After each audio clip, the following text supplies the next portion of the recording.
નેતાઓ રોડ શોના નામે જે તાઇફા કરે છે તેનાથી આમ જનતા કેટલી હેરાન થાય છે તે નેતાઓને નથી ખબર હોતી અને આ જ રીતે એક મહિલાનો આક્રોશનો વિડીયો સામે આવ્યો છે અને પોલીસ સાથે તે રકઝક કરે છે કે મારે ઇમરજન્સી છે, મને જવા દો, તો બીજી બાજુ કહેવામાં આવે છે કે મુખ્યમંત્રીનો રોડ શો છે। મહિલા એટલી ઉશ્કેરાય છે કે મહિલા કહે છે કે ભાઈ મુખ્યમંત્રી હતા તો શું ઉખાડી લીધું અને આ વિડીયો છે તે અત્યારે સોશિયલ મીડિયા પર સામે આવ્યો છે। શું છે આ સમગ્ર મામલો વાત કરીશું આ વિડીયોમાં।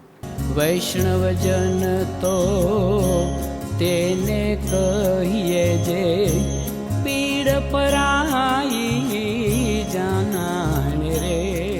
નમસ્કાર, નવજીવન ન્યૂઝમાં આપનું સ્વાગત છે। હું છું જયંત દાફડા। સ્થાનિક સ્વરાજની ચૂંટણીના પ્રચાર પ્રસારના પડઘમ આજે સાંજે બંધ થશે, તેવામાં તમામ રાજકીય પક્ષો પ્રચાર પ્રસાર માટે એડી ચોટીનું જોર લગાવી રહ્યા છે અને તેવામાં રોડ શો પણ નીકળી રહ્યા છે। ગઈકાલે સુરતના કતરગામમાં એક તરફ મુખ્યમંત્રી ભૂપેન્દ્ર પટેલનો રોડ શો હતો તો બીજી બાજુ આમ આદમી પાર્ટીના નેતાઓનો પણ રોડ શો હતો। મુખ્યમંત્રી ભૂપેન્દ્ર પટેલનો રોડ શો હોવાથી પોલીસ પણ સતર્ક થઈ હતી અને જે જગ્યાઓ ઉપરથી રોડ શો થવાના હતા તે વિસ્તારના રોડોને કોર્ડન કરવામાં આવ્યા હતા અને સુરતમાં ટ્રાફિકથી લોકો હેરાન થઈ ગયા હતા અને જે રોડો બંધ કરવામાં આવ્યા હતા ત્યાં કેટલીક જગ્યાએ પોલીસ સાથે આમ જનતાની રકઝક પણ થઈ હતી। તેમાં એક મહિલાનો વિડીયો અત્યારે સામે આવ્યો છે અને મહિલા ઉશ્કેરાઈને કહે છે કે મારે ઇમરજન્સી છે, 1.5 કલાકથી હું ફરું છું, ટ્રાફિકમાં ફસાઈ છું અને કેમ મને અહીંયાથી નથી જવા દેતા, તેમ ઉગ્ર બોલાચાલી કરે છે। તો બીજી બાજુ કહે છે કે સીએમ છે, તેમનો રોડ શો છે, ત્યારે મહિલા ઉશ્કેરાઈને કહે છે કે સીએમ હોય તો શું ઉખાડી લીધું છે તેમણે।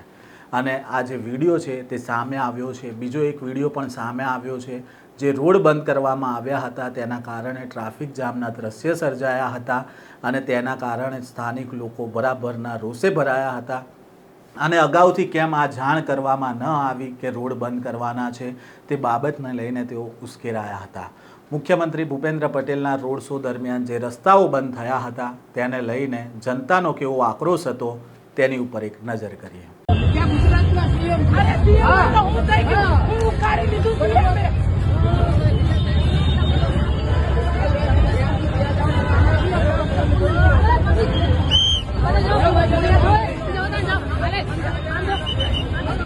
રોડ શો હોય તો રોડ શો માં જાહેર કરવું પડે। જાહેરાત ક્યાં કરી છે? નથી કરી। 48 કલાક પહેલા તમારે જાહેર કરવું પડે। 24 કલાક પહેલા જાહેર કરી રોડ શો થાય 48 કલાક પહેલા જાહેર કર્યું છે। કોકને દવાખાને જવાનું હોય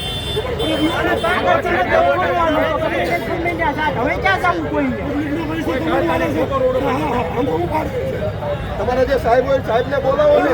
અમને ફોન નથી ઉમડવાનો, જેને ફોન કરવાનો છે એને કરો, અમથા ફોન નો ડાયલ કરો તમે।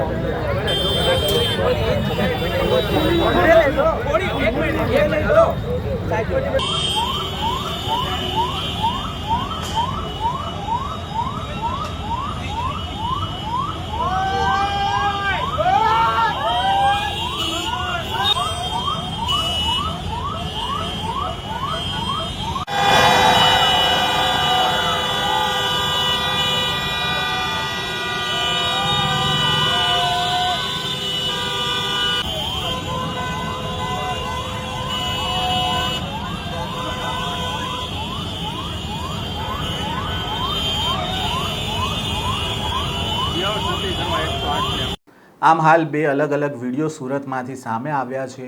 એક મહિલાનો વિડીયો સામે આવ્યો છે અને મહિલા ઉગ્ર સ્વરૂપે પોલીસ સાથે વાત કરતા જોવા મળી હતી અને તેમણે કહ્યું પોલીસવાળાને કે તમારા ત્યાં મંત્રીઓ છે એટલા માટે તમે મને અહીંયા નથી જવા દેતા અને તે બાબતને લઈને બોલાચાલી કરી હતી અને મહિલાને ઇમરજન્સી હોવાનું પણ તે કહી રહી હતી, પરંતુ પોલીસ દ્વારા તેમને ત્યાંથી નહોતા જવા દેવામાં આવ્યા। બીજા અન્ય એક વિડીયોમાં પણ પોલીસ સાથે આમ જનતાની રકઝક થતી જોવા મળી હતી। આ સામાન્ય જનતા સવાલ કરી રહી હતી કે મુખ્યમંત્રી આવવાના છે, રોડ બંધ થવાના છે તો પહેલાંથી જાણ કેમ ન કરવામાં આવી? કોઈ બીમાર વ્યક્તિ હોય તો તેને કેવી રીતે લઈ જવા, તેને લઈને પણ સવાલ કરવામાં આવ્યા હતા।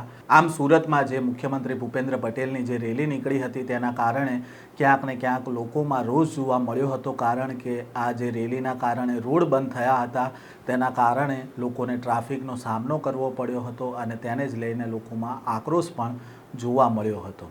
વધુ સમાચારો સાથે ફરી મળીશું. નવજીવન ન્યૂઝ સાથે જોડાયેલા રહેજો.